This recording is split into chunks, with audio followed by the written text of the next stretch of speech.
बिस्मिल्लाहिर्रहमानिर्रहीम।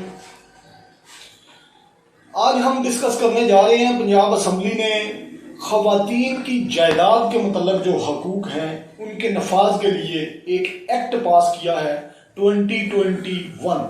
ये 17 मई 2021 को ये पंजाब असम्बली से कानून पास हुआ है और मैं समझता हूँ बड़ा शानदार कानून है जिसको इम्प्लीमेंट किया जाना नायत ज़रूरी है। पहले भी हम डिस्कस करते रहे हैं कि कवानीन की इम्प्लीमेंटेशन हो तो फिर ही सोसाइटी में बेहतरी आ सकती है। ये कवानीन जो है, ये जो एक्ट है, ये खसूसी तौर पर सिर्फ और सिर्फ खवातीन की जायदाद के जो हकूक हैं उनकी एनफोर्समेंट के लिए ये एक्ट जो है पास हुआ है। दो तरीकों से इसमें अगर खवातीन की जायदाद जो है उस पर कब्जा कर लिया गया हो या उनको विरासत के हकूक से मलकियत से डिप्राइव किया गया हो, अगर मलकियत से डिप्राइव किया गया हो या कब्जे से डिप्राइव किया गया हो तो ये एक्ट, इस एक्ट के तहत जो है वो कार्रवाई अमल में लाई जा सकती है। और इसमें एक अबर्समैन जो है वो अपॉइंट जो under section 7 of protection against harassment of women के तहत जो मौत से मुकर्रर हुए हैं उनको ये जुरिस्डिक्शन दी गई है कि इसमें इख्तियार समात जो है वो उस अबर्स पर्सन जो है वो मौत से बह जो खवातीन अरासकी के हवाले से उसको इसकी जुरिस्डिक्शन हासिल है। और इसमें जो एक सबसे मेन बात जो है वो है कि इसको इख्तियारात हासिल हैं, लेकिन कोर्ट में अगर केस ना हो, दो सूरतें हैं।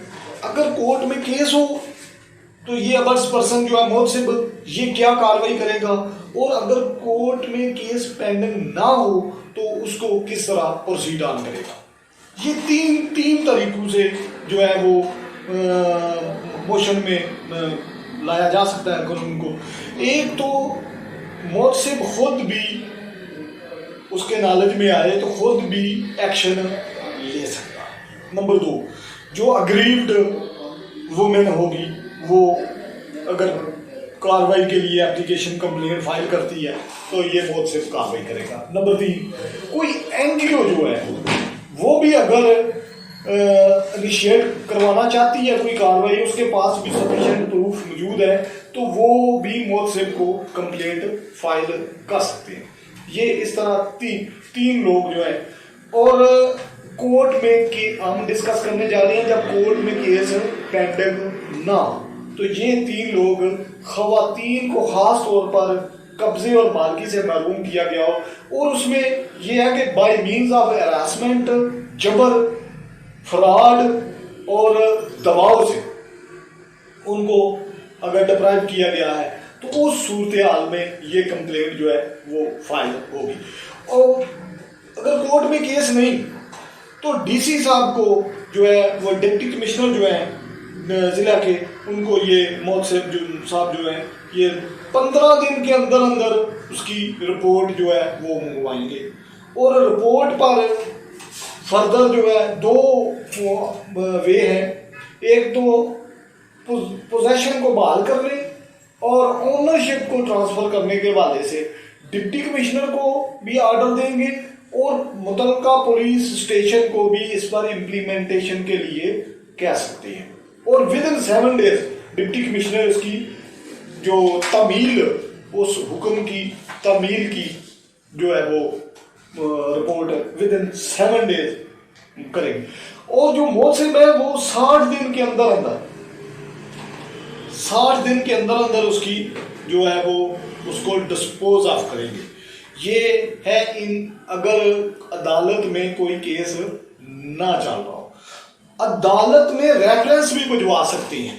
अब दूसरी बात आई कि जो मौत से बहन अगर इन डेप्थ इंक्वायरी में ये बात सामने आती है कि इन डेप्थ केस को देखने की जरूरत है सिविल कोर्ट को, तो वो सिविल कोर्ट में रेफरेंस भी भिजवा सकते हैं और विद इन 60 डेज वो रेफरेंस भिजवाएंगे। दूसरी बात ये है कि अगर कोर्ट में कोई केस पेंडिंग हो और मोहतसिब के पास ये मैटर चला जाता है तो मोहतसिब अपनी जो कार्रवाई है, इब्तदाई इंक्वायरी है, वो करके इन्वेस्टिगेट करके मैटर को तो एक रिपोर्ट जो है रिकमेंडेशन की सूरत में वो सिविल कोर्ट को भिजवा सकते हैं। ये इख्तियार हासिल है मोहतसिब को। और दो सूरतें में हैं जब इसकी किसी कंक्लूजन पर पहुंचते हैं तो कंप्लायंस की, अगर कोई रेंट के हवाले से कोई लॉस हुआ है तो रेंट पे करने का ऑर्डर कर सकते हैं। दूसरा जो है वो कब्जा बहाल करने और ओनरशिप ट्रांसफर करने का ऑर्डर दे सकते हैं। ये था the Punjab enforcement of women's property rights act 2021। ये एक पंजाब असेंबली की तरफ से एक लेटेस्ट लॉ जो है वो पास हुआ है। थैंक यू, बहुत शुक्रिया जी, थैंक यू वेरी मच।